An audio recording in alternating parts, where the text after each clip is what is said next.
One that got shut out by the Colts or the one that went on that 5-game win streak? Who did you see yesterday? I saw something in the middle, in between. Look, Tampa can score on anybody. That's a talented outfit over there. You know, but they can't stop the run. I thought they would be able to pound the ball a little better. I don't know how far this team can go. It's got to be about matchups.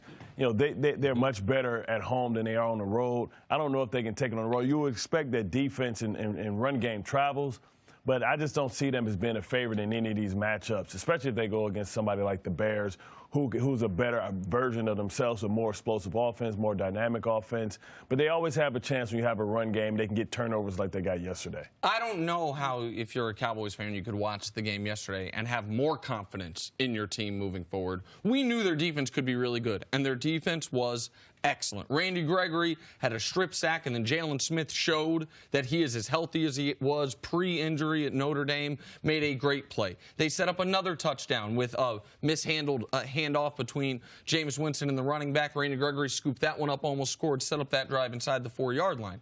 But I said I wanted to see at least 2 of these 3 things improved upon. Red zone offense, keeping Dak upright, and explosive plays. They had one explosive play the entire game, 31-yard pass to Michael Gallup. They did keep Dak upright against a very poor pass rush, but in the red zone, like, I'm going to give them an incomplete. One time in the red zone, they got held to a field goal. Another time, after a really odd play to Amari Cooper, they had 1st and goal from the 3. They end up kicking a field goal. Another time in the red zone, they set up on the 4-yard line because of the Randy Gregory play. And the one time they did score a touchdown, or the other time they scored a touchdown, they were screwed on that play. Dak took an awful sack, and they got a very fortunate face mask penalty that reset it for him. Like, they weren't sharp in the red zone there. So the concerns I had about Dallas going into the game, were just confirmed in this football game. A lot of it's going to be based on what Bart says. Their defense is good enough to be able to put them in championship conversation. But ultimately, will they be able to throw the ball? Will they be able to make enough big plays? Will they be able to generate enough offense in the red zone, touchdowns compared to field goals? And will the defense, besides playing good defense, can they give you that extra possession? Can they give you that? Can they score on defense? Because those are game changers. We saw with Baltimore playing against the Chargers, and if Dallas can continue to do that, it's about matchups. It looked potentially they could face Minnesota in a home game, the first game. So then they're able to get through that. Now you're into the divisional round. I mean, they're not afraid of New Orleans. Will that offense with New Orleans defense match up? Because New Orleans could take them out or limit them in their running game. So Dallas, it's about momentum and matchups going forward, and that's what they're going to have to rely on. That run game and making sure that they limit the possessions of the opposing offense. But the competition is going to get a lot stiffer when they get into the playoffs. And I just don't know if Dak can carry. You know, I know we saw him, have a coming-out party with Amari Cooper a couple of weeks ago when he went for over 200 yards against the Philadelphia Eagles. I just don't know if he can sustain that. I don't know if Dak can make enough plays down the field. So it comes back. They got some tremendous decisions to make in the offseason about who they elect to be their court forward. Do they pay Amari? What kind of deal is Dak going to make? But he's going to have to make that case through the playoffs. If he wants to get paid, he has to understand he's playing for his contract. He has to show that he can be more than a game manager. I like to still see him use his feet more. Right here, this is exactly what you want to see from him. We see Lamar Jackson. We see Russell Wilson. We see these mobile dual-threat quarterbacks being more, aggressive, now that it's coming down. There's nothing to save your body for now. It's no tomorrow. The playoffs for them started this week, and it's going to continue. He's going to have to make sure that he puts himself on the line. Yeah, I think you make a great point there as far as being more aggressive. Say, well, you tell us we don't want the quarterback running. Well, you got to be yourself.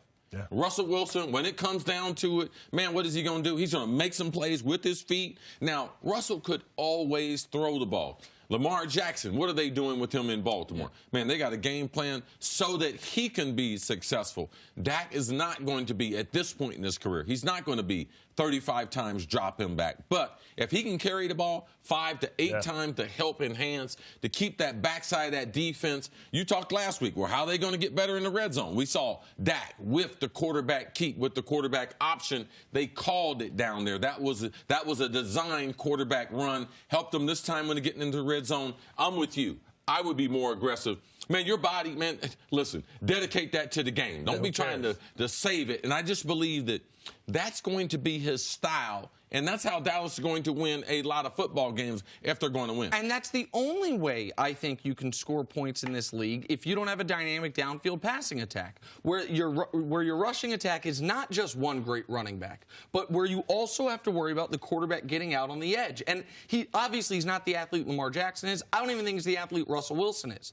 But he had 0 rushes last week and 4 rushes this week. Right there was his only significant run play of the entire game. His 3 other runs yesterday went for -5 yards. So, like, he needs to have that be a bigger part of his game, because they are not going to have a dynamic passing attack, and they are either playing Minnesota or Seattle in the first round. And I'm telling you right now, either one of those teams is going to say, okay, we are going to eliminate Zeke, see if you can beat us. Yeah. And even during this stretch where they've played great, aside from that fourth quarter and overtime against Philly, when have they shown the ability to take advantage of a team selling out against the run and make big plays down the field? Cris, you said you wanted to see 4 of them. We got 1 yesterday. Like that, they threw for 160 yards. They won the Bucs. They beat the Bucs because the Bucs can't stop shooting themselves in the foot, and they're a really poor football team. There's a lot of teams yesterday would have lost to. We got very excited when we saw that breakout game by Amari Cooper, and it was the culmination of 3 or 4 games getting into the offense, getting comfortable with the offense, and then exploding. What's happened to Amari Cooper? Why hasn't that helped Dak? Well, the defenses are giving him more attention, but Dak, they don't believe a lot in the downfield passing game. So Amari Cooper, for me, never should be targeted 5 times unless it's a hurricane or something to weather. Like, we can't throw the ball. Not targeted enough. And he should be the emphasis of the passing game. But there's a trust factor. And it comes with the Dallas staff. Do they trust Dak to throw the ball down the field? Because Amari, man, he is more of a intermediate and deep threat than he is that short dink and dunk stuff. And that's, I'm sorry to interrupt, but you just look at who he threw the ball to. Cole Beasley and Zeke were targeted 11 times. Now, they caught 10 of them for a grand total of 74 yards. Like, it's Amari and Michael Gallup are going to be the guys who are going to get some type of separation down the field, going to be deep threats. Like, Dak is very, you say you never go broke taking a profit, but you can go broke just breaking even every year if you lose a little bit. Like, that's what, every time, I can get a completion here, no problem, even if it's 3 yards. We only use that phrase, you never go broke taking a profit, when you have other decisions. Right. All right, their primary decision is to throw it short. So who's going to step up and be their number 2? That's the problem. Because I thought they, made the move for Allen to come in and be that guy. He was supposed to be the lead guy. He's not. He's not even on the stat sheet. No.